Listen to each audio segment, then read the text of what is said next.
श्रीमद् भागवत 10वां स्कंद को 8वां अध्याय प्रारंभ करने जा रहा हूँ। इसमें आज हम श्री कृष्ण की बाल लीला के विषय में हम श्रवण करेंगे।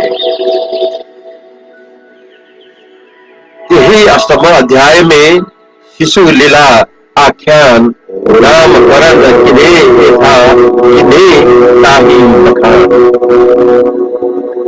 सुखदेव जी बोले, हे राजन, यदुवंशियों के पुरोहित श्री गर्गाचार्य जी वसुदेव जी के भेजे हुए गोकुल में पहुंचकर नंद जी के घर गए।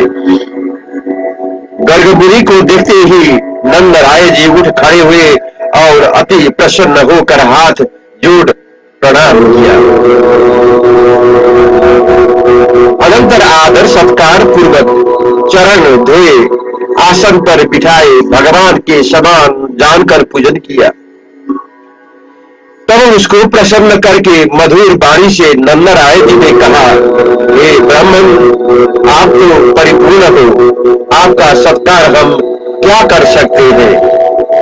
जो इंद्रियों के द्वारा देखने और सुनने में नहीं आता है, जिससे ज्ञान प्रकट होता है, वही सूर्य चंद्रमा आदि प्रकाश पदार्थ का प्रतिपादन करने वाला ज्योतिष शास्त्र साक्षात अपने वर्णन किया है, जिसको पढ़कर मनुष्य पूर्व जन्म और इस जन्म के कर्म फल को भूता भविष्य वर्तमान समय के वृतांत को जान सकता है।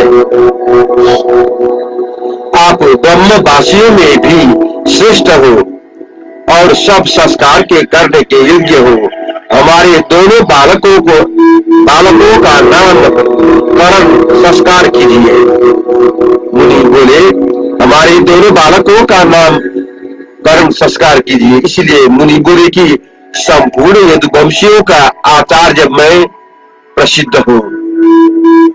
इस कारण हमारे द्वारा पुत्र का संस्कार होने के कंस देवकी का पुत्र मानेगा, क्योंकि पापमती कंस यह भी भली भांति जानता है कि तुम्हारी और वसुदेव जी की मित्रता है तथा देवकी के 8वें गर्भ में कन्या का जन्म नहीं होना चाहिए।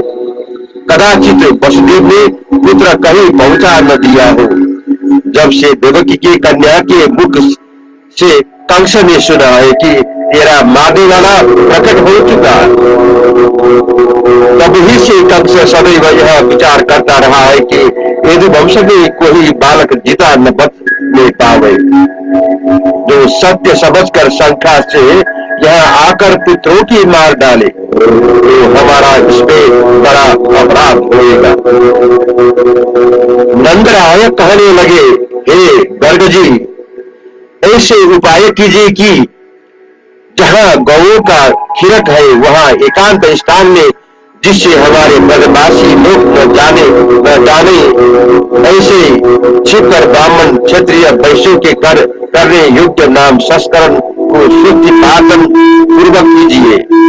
उन्होंने प्रति जब नंदराय जी के ऐसी प्रार्थना की, तब गर्ग मुनि ने छिपकर एकांत में दोनों बालकों का नामकरण किया। गर्ग मुनि बोले कि हे रोहिणी, पुत्र अपने गुरु से सुहृद जनों को स्मरण करावेगा, इससे राम नाम कहा जाएगा और अधिक बलवान होने से बलदेव या यादवों से पृथक न रहने के कारण इस बालक को जन्म संकर्षण नाम से पुकारेंगे। यह तुम्हारा पुत्र युग में अवतार लेता है। इनके 3 रंग हुए है, सतयुग में शुक्ल वर्ण, त्रेता में रक्त वर्ण, द्वापर में पीत वर्ण, अब इस समय कृष्ण वर्ण होने के कारण कृष्ण नाम से प्रसिद्ध होएगा। पहले किसी समय वासुदेव के यहाँ जन्मा था, इससे ज्ञानी पुरुष का नाम वासुदेव भी कहेंगे। इस कथन के नंद रानी ने जाना कि मुनि जी इस बालक के पूर्व जन्म का हाल कहते हैं। तुम्हारे पुत्र के नाम और रूप अनंत है, जो गुण और कर्मों के अनुसार है, जिनको हम नहीं जानते और दूसरे लोग भी नहीं जानते हैं। यह पुत्र गोप गोपी गौ को तुमको आनंद देने वाला होगा तथा तुम्हारा सब प्रकार से भला करेगा। हे ब्रह्मराज, पूर्व समय में जब कोई राजा न था, तब चोर तथा डाकुओं से पीड़ित साधु नरों को इस बालक ने रक्षा करी और सब डाकुओं को जीत लिया। जो साधु पुरुष इस तुम्हारे पुत्र से में इसलिए करते हैं, उनके सम्मुख शत्रु लोग नहीं आते और न कुछ कर सकते हैं।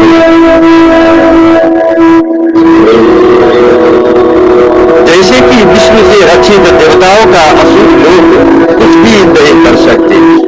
इस कारण हे नंद जी, यह तुम्हारा पुत्र गण कीर्ति, लक्ष्मी और प्रताप के नारायण को समान है। सावधानता पूर्वक तुम इसकी रक्षा करना। राजन, इस प्रकार उपदेश देकर गर्ग मुनि अपने घर चले गए। कुछ दिन व्यतीत होने के उपरांत श्री कृष्ण और बलदेव जी घुटनों के वो हाथों के बल से चलने लगे और बाल लीला करते हुए सबको सुख देने लगे। श्री कृष्ण और बलदेव जी दोनों भाई जिस समय ब्रज की बीच में खेलते थे, उस समय दोनों पैजनी और कमर की पकड़ी झनकार और मधुरम शब्द सुनकर यशोदा और रोहिणी मन ही मन प्रसन्न होती थी। मार्ग में पथिक जाते थे, उनके पीछे पीछे घुटनों कुछ दूर चले जाते थे। जब वे इनकी ओर देखते तो डर कर अपनी माता के पास आ जाते। तब उन दोनों की माताएं उनको हाथ में उठाए हृदय से लगाकर दूध पिलाने लगती। ब्रज में जिस समय इन दोनों की बाल लीला गोपियों को योग्य हुई, उस समय राम कृष्ण नाना प्रकार की क्रीड़ा करने लगे। कभी तो बछड़ों की कुछ पकड़कर खींचे, जब बछड़े भागते तो उनको पीछे पीछे खींचते चले जाए। तब गोपियां अपने घर का काम काज छोड़ इनकी बाल लीला देख देख हंस कर परमानंद प्राप्त होती थी। हे परीक्षित, कुछ काल व्यतीत होने के उपरांत बलराम श्री कृष्ण जी घुटनों को घिसे बिना चरणों से खड़े होकर चलने लगे। कभी घर जाते, कभी बाहर जाते, इस प्रकार विचरने लगे। अनंतर घनश्याम और बलराम अपने समान आयु वाले ग्वाल वालों के साथ ब्रज युवतियों को आनंद देने वाली क्रीड़ा करने लगे और गोपियां श्री कृष्ण जी की बाल लीला की चपलता देख सब मिलकर कृष्ण की माता यशोदा के पास आई और सुनाकर यह उलाहना देने लगी कि हे यशोदा जी, तुम अपने बालक को हट को हमारे घर जाकर द्वंद बताता है। हमारे दूध दुहने के पहले ही बछड़े छोड़ देता है। बछड़े सब दूध पी जाते हैं।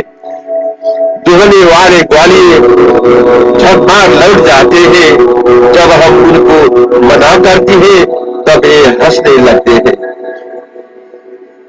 और बचा हुआ बंदरों फिर चोरी से दूध, दही, मक्खन और मीठे पदार्थ चुरा कर खाते हैं और बचा हुआ बंदरों को खिला देते हैं। कदाचित दूध, दही, मक्खन न मिले तो क्रोध कर गालियां देके हमारे बालों को रुलाकर भाग जाते हैं। यदि दूध रखा हो तो उतारने से न मिल सके तो ऐसा उपाय रखते हैं कि पहले पीढ़ी रख, उस पर पट्टा रख, फिर उस उखली रखकर चढ़कर उतार लेते हैं।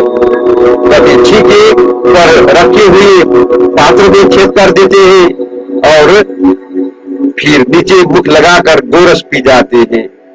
जो मीठा न हो तो गिरा देते हैं, कभी सखा के कंधे पर चढ़कर उतार लेते हैं, आप खाते ग्वाल वालों को खिलाते हैं, बाकी बचे को लूट देते हैं।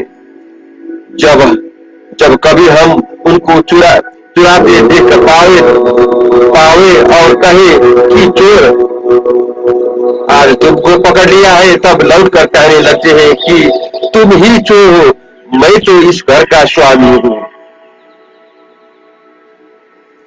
इस प्रकार हंसकर बात को लेते हैं और हमारे लिपे पुते घर को मैला कर देते हैं और ग्वाल वालों को संग ले चोरी ही की चिंता में फिरते हैं। तुम्हारा कन्हैया बड़ा ही ठीक है, इसके पेट में सैकड़ों छल भरे हैं, परंतु वह का पिता है तुम्हारे सम्मुख दिन की नारी साधु बन गया है। जब ब्रज वालाओं ने सब बातें कहकर बताई, तब यशोदा जी हंस पड़ी और अपने पुत्र को धमकाने की इच्छा नहीं की।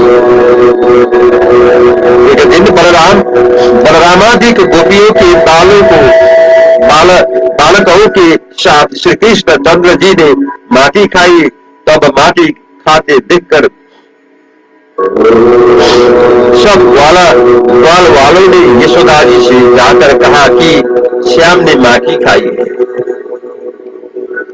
तब यशोदा हाथ पकड़ भय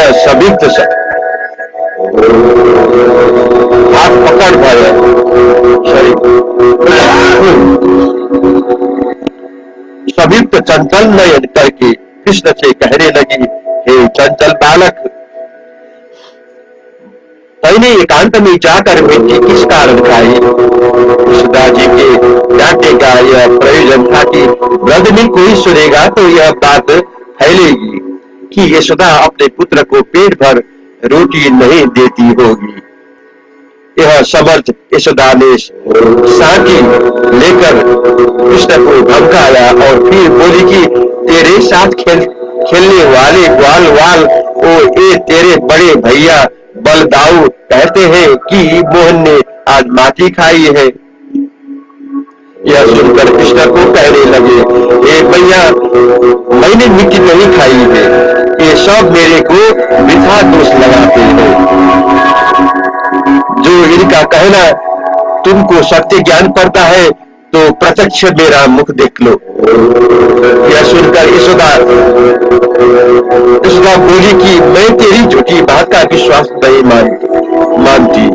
जैसा तू कहता है कि यदि ऐसा ही है तो तू अपना मुख फैला कर दिखा दे। यशोदा जी की बात सुनकर बालक रूप हरि भगवान ने यशोदा के आगे अपना मुख फैला दिया। यशोदा ने श्री कृष्ण के मुख में संपूर्ण अखिल कोटि ब्रह्मांड तथा पृथ्वी मंडल और ब्रजभूमि सहित अपने शरीर को देखा।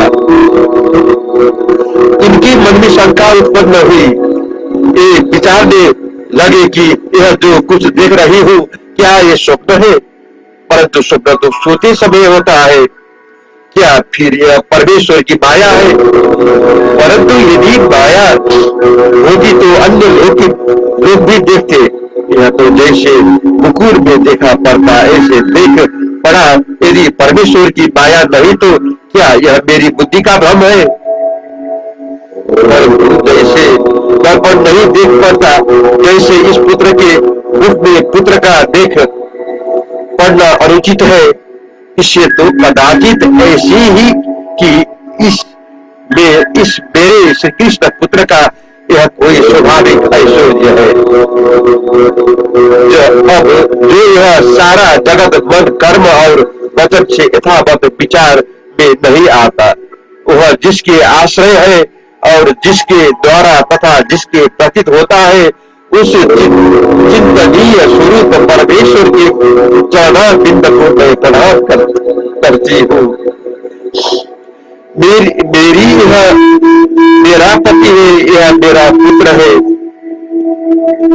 मैं ब्रजराज के धन की स्वामी और यह गोपी गौ बैल बछड़ा बछिया सब मेरे हैं। ऐसी बुद्धि जिस परमेश्वर को माया से हो रही है वही परमेश्वर मेरा प्रति रूप है। जब श्री कृष्ण में इस प्रकार यशोदा जी की ईश्वर बुद्धि हो गई तब श्री कृष्ण भगवान ने पुत्र स्नेह को बढ़ाने वाली वैष्णवी को फैलाया। वैष्णवी माया को फैलाते हुए यशोदा को ज्ञान का स्मरण जाता रहा। पुत्र स्नेह से श्री कृष्ण को गोद में बैठाया और पहले की नाई प्रेम मग्न हो लाड प्यार कर पुत्र भाव बांटने लगी।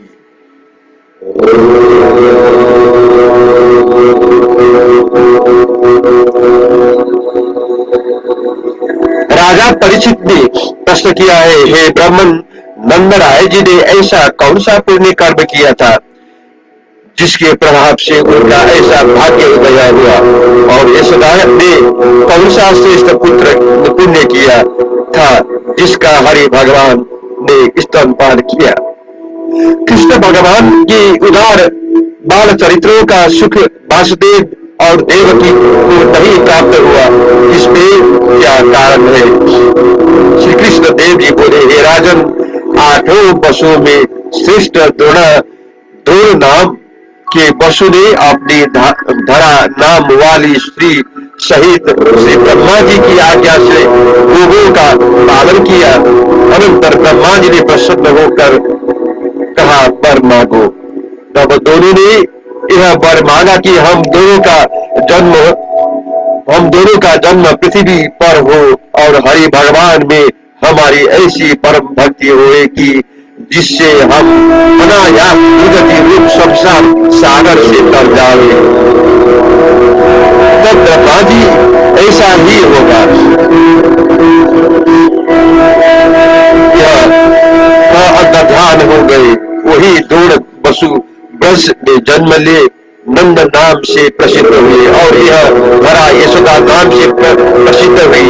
हे राजन, विष्णु भगवान इनके पुत्र होकर प्रकट हुए। तब ब्रज में सब गोपियों की भक्ति श्री कृष्ण भगवान में हुई, परंतु नंद यशोदा की तो भगवान में बहुत ही भक्ति हुई। श्री कृष्ण जी ने बलराम सहित ब्रज में नंद यशोदा के घर वास कर अपनी लीला करके ब्रजवासियों की प्रीति को बढ़ाया।